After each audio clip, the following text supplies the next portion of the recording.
कि जब सब में भगवान है तो तुम गधे की पूजा क्यों नहीं करते? भाई गधे में भी तो भगवान है, तो फिर गधे को ले आओ घर में, सुअर को ले आओ घर में और करो उसकी पूजा। ऐसा सवाल कोई मुसलमान आपसे कर सकता है, कोई क्रिश्चियन आपसे कर सकता है।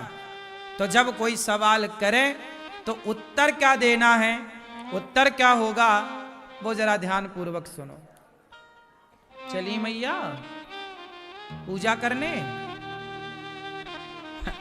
राम राम, टाटा।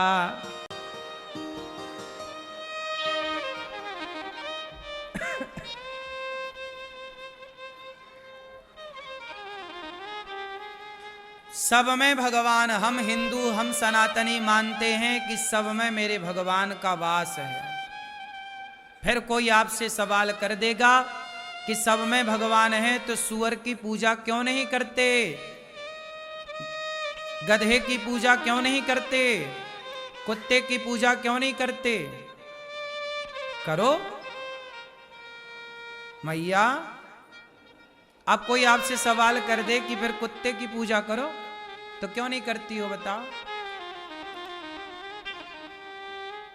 क्या उत्तर होगा इसका? सब में भगवान है तो फिर गधे की पूजा क्यों नहीं की जाती? उत्तर दो, करो, क्या उत्तर है इसका, बताओ क्या उत्तर होगा? नहीं पता? सुनो ध्यान से।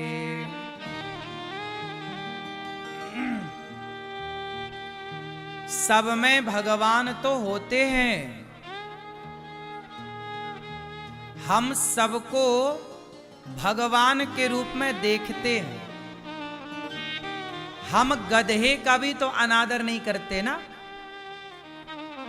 हम गधे को भी लाठी थोड़ी मारते हैं, हम कुत्ते को भी तो रोटी डालते हैं आखिरी। सब में भगवान है, इसका मतलब यह है कि सबका आदर करो। सबका क्या करो, बोलो? सबका आदर करो। किसी का दिल, हम गधे का, कुत्ते का, बिल्ली का भी तो दिल नहीं दुखाते, सबका रोटी दे करके सम्मान करते, भैया तुम भी खाओ। रही बात पूजा की कि भाई सब में भगवान है तो पूजा क्यों नहीं करते? ऐसा है कि सब में तो ईश्वर है, सबको प्रणाम है, सब में परमात्मा है। मंदिर बनता है इतना बड़ा, एक ही भट्टे की ईंट पूरे मंदिर में लगती है, एक ही कुम्हार ईंट बनाता है और उसी कुम्हार की ईंट पूरे मंदिर में लगी। लेकिन किस ईंट को पूजा जाता है? चौखट की ईंट को। जो चौखट में पत्थर लगा है, पूरे मंदिर में पत्थर लगा है, परंतु जब आप मंदिर में घुसेंगे तो पूरे मंदिर को ना प्रणाम करेंगे, चौखट पे जाकर के माथे को रख देंगे। चौखट के ईंट को, चौखट के पत्थर को ही प्रणाम किया जाता है, हाँ या ना? इसलिए 84 लाख योनियों में, प्रत्येक जीव में, प्रत्येक कण में, इसलिए हमारे यहां प्रतिनिधि होता है। क्या होता है? जैसे भारत के प्रतिनिधि मोदी जी हैं, उनका सम्मान हुआ मतलब भारत का सम्मान हुआ, उनका अपमान हुआ मतलब भारत का अपमान हुआ। उसी तरह हमारे यहां पक्षियों के प्रतिनिधि हैं गरुड़ जी। पक्षियों के राजा कौन है, बोलो?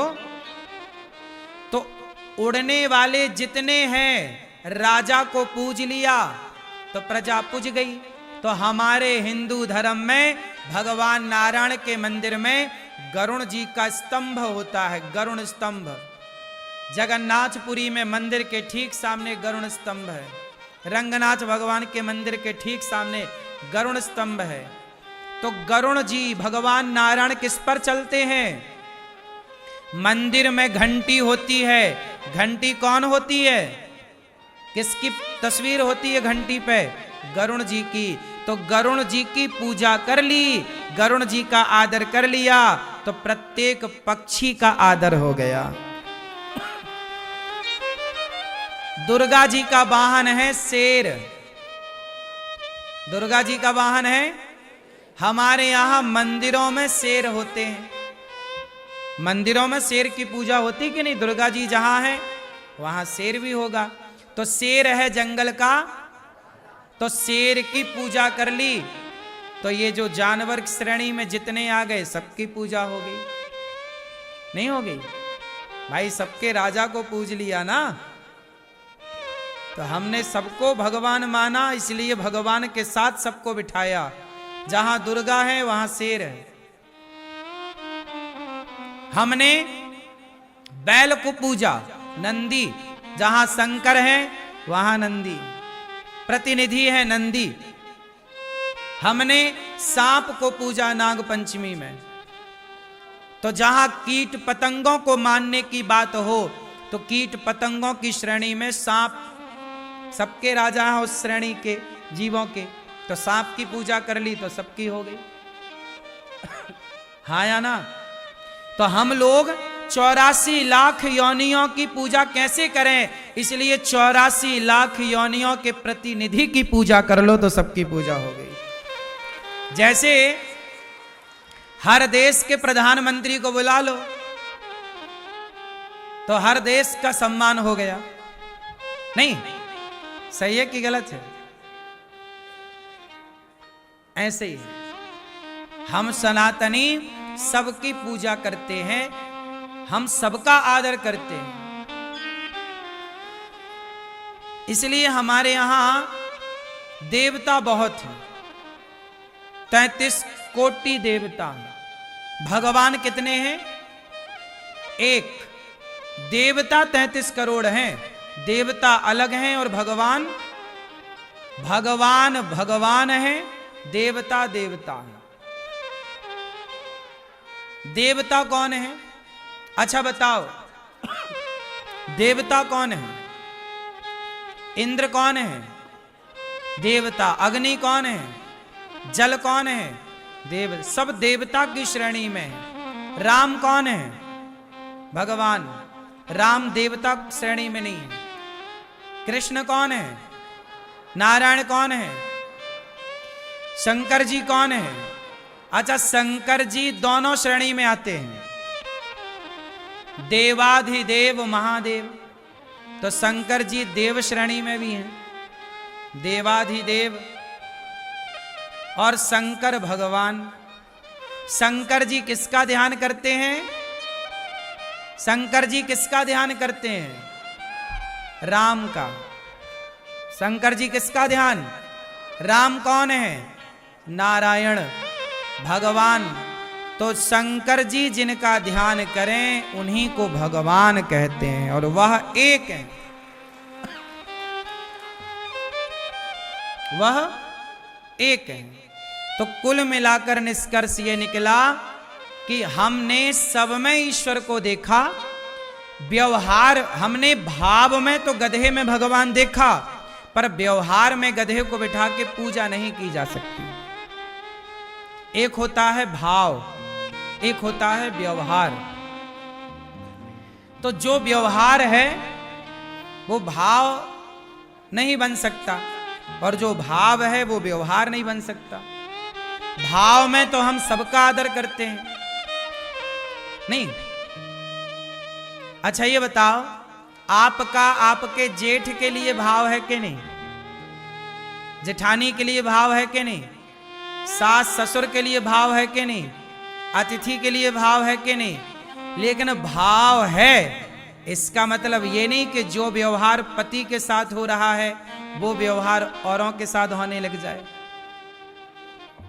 क्यों जी? बात समझ में आ रही है आप लोगों की कि नहीं? भाव में और व्यवहार में अंतर है। भाई हमारा भाव है जेठ के प्रति भी, उनका आदर है, सम्मान है, सत्कार है। पर जो व्यवहार पति के साथ करती है पत्नी, क्या वो व्यवहार परिवार के किसी और सदस्य के साथ हो सकता है? बोलो बोलो, नहीं। क्यों? क्योंकि व्यवहार सबके साथ एक सा नहीं हो सकता। हो सकता है? जो व्यवहार आप अपनी पत्नी के साथ करते हैं, क्या वो व्यवहार आप अपनी मां के साथ कर सकते हैं? बिल्कुल नहीं। मां के साथ का व्यवहार अलग होगा, पत्नी के साथ का व्यवहार अलग होगा, और बहन के साथ का व्यवहार अलग होगा। बात सही है कि गलत है? उसी तरह गधे में भाव के रूप में तो भगवान को देखा जा सकता है, पर व्यवहार के रूप में उसे बिठाकर उसकी पूजा नहीं की जा सकती, क्योंकि व्यवहार अलग है, भाव अलग है। तो भाव से प्रणाम कर सकते हैं गधे के भीतर के ईश्वर को, क्योंकि सबके भीतर जो चेतना है, आत्मा है, वह परमात्मा है। तो उसके भीतर के आत्मा रूपी परमात्मा को प्रणाम करना है। बात सही है? किस किस को बात समझ में आ गई? आप लोगों के समझ में नहीं आई? क्या समझ में आया बताओ? भाव होना और व्यवहार होना ये एक ही है कि अलग अलग है? बोलो। गधे के साथ भाव में क्या प्रकट हो सकता है? भगवान भाव के भूखे हैं तो भाव से प्रकट होंगे। गधे के साथ भगवान वाला व्यवहार नहीं हो सकता। गधे के साथ भगवान वाला भाव तो हो सकता है। बात सही है?